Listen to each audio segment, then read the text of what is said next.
mtoto anafanana na nani? Na Adamu. Sasa ndio ninachozungumza hapa kwamba nomino ambayo inaonyesha umiliki. Unaona? Inaonyesha umiliki hapa. Inaonyesha mwana ana sifa zile zile za nani? Mwana wa Mungu. Mungu. Inaonyesha uhusiano, si ndio? Tumezungumza huko nyuma. Hapa tunapozungumza Mungu kuwa baba haina maana ya sex. Tuna maana ya kiroho. Mungu ana uwezo kufanya vyovyote kwa uwezo alionao. Sasa ina maana kwamba huyu mwana tunaposema Joseph Ulengela na kijana anaitwa Musa. Unaona?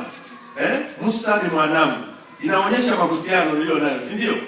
Tuna mahusiano. Haya mahusiano yanatokana wapi? Na viuno vyangu, si ndio? Yanatokana na nini? Na viuno vyangu.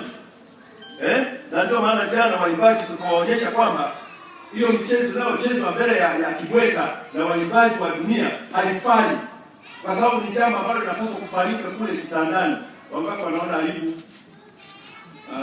Kumbe mkono unanielewa? Bwana sifiwe. Nyosha mkono.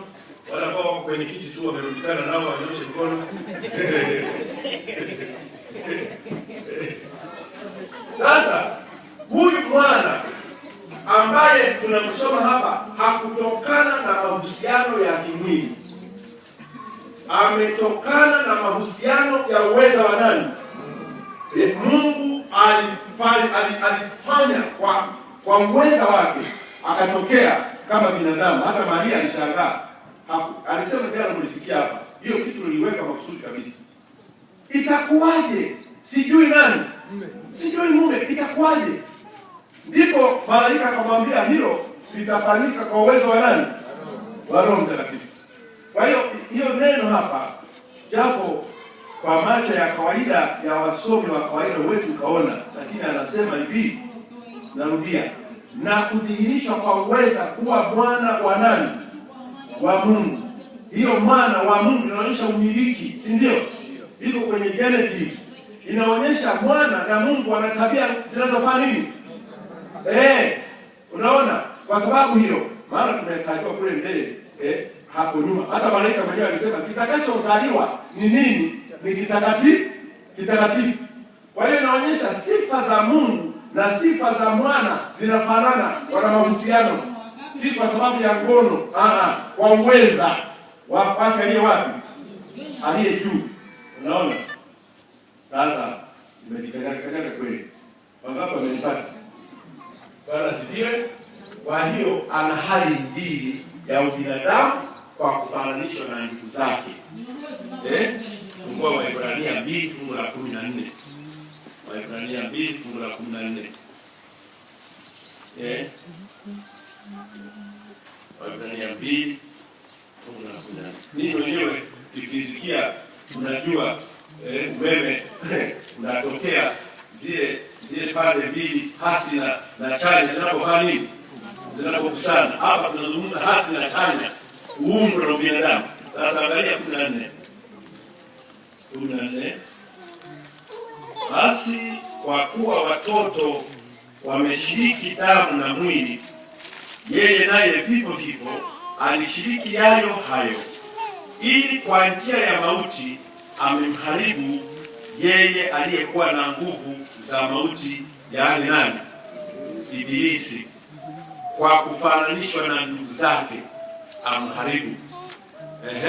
Alichukua ubinadamu, akachukua na uungu, lakini akawa huru na dhambi, kama ambavyo malaika alitangaza na kama vile kitabu cha Warumi kilivyozungumza juu ya utakatifu wake. Baada ya maelezo hayo, jana niliachia nyuma, niliacha maelezo machache hapa. Kusudi la kuja kwa Yesu kumnunua Baba, kutoa mtu katika hatia ya dhambi. Naona kuwa mfano, mnazo notes tayari, kutufanya warithi wa tabia yake. Yaani hivi juzi alisema mtu mmoja hapa, mtu anayevaa nguo fupi haendi mbinguni. ukamwambia nenda pole. Sawa? Napenda nikwambie atakayeenda mbinguni ni yule aliye na tabia ya nani? Ya Yesu. Ukisema hivyo, yeye ambaye hana tabia ya Yesu hataenda wapi? Hapo umepatia. Lakini masuala ya nje ya nguo na nini, mtu anaweza kuwa na nguo mbaya hapa, usiku akaenda akalia na Mungu wake akalia, wewe huku umekula kiasi umelala, Mungu akampokea. Si kweli? Si kweli? Mungu kama unanielewa? Unaona? Kwa hiyo tusiende kimwili. Unaona? Unaona? Kwa hiyo kumshinda adui. Adui ameshashindwa. Ameshashindwa. Alafu awe kuhani, mwombezi. Alafu kupanda mbegu za kweli. Na hiyo kazi ametuachia, tunapanda mbegu za kweli. Alafu awe mfano wa milele, wa milele. Kwa hiyo unaona, awe mfano. Kuna fungu moja very interesting sana hapa. Fungua kitabu cha Ufunuo. Ufunuo 1:5. Yaani watu wangelielewa wasingelikuwa wanahangaika kushindana na Yesu. 1:5. Umeshafika Umeshafika. Tena zitokazo kwa Yesu Kristo, shahidi aliye mwaminifu, mzaliwa wa kwanza, kwa maana ya uwezo wa kufanyika mwili. Wa waliokufa akafufuka, mkuu wa wafalme wa nini? Wa dunia. Tumemsikia mkuu wa wafalme wa dunia. Sasa kitu gani amekikamilisha? Tumepona kutokana na uangamivu ulioletwa na dhambi.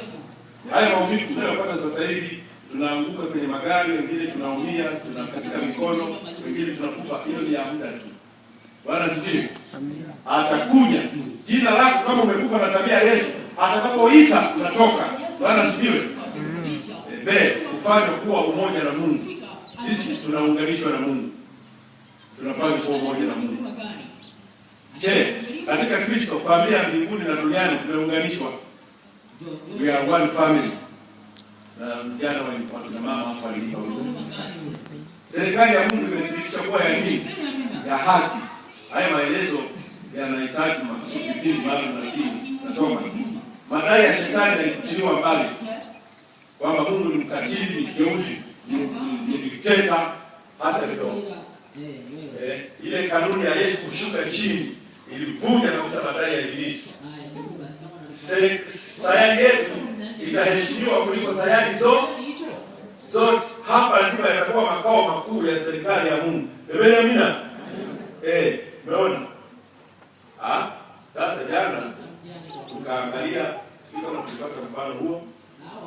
Leo sasa ndio tunakazia kipindi. Sasa tunamkanaje na kuwasi msingi huu?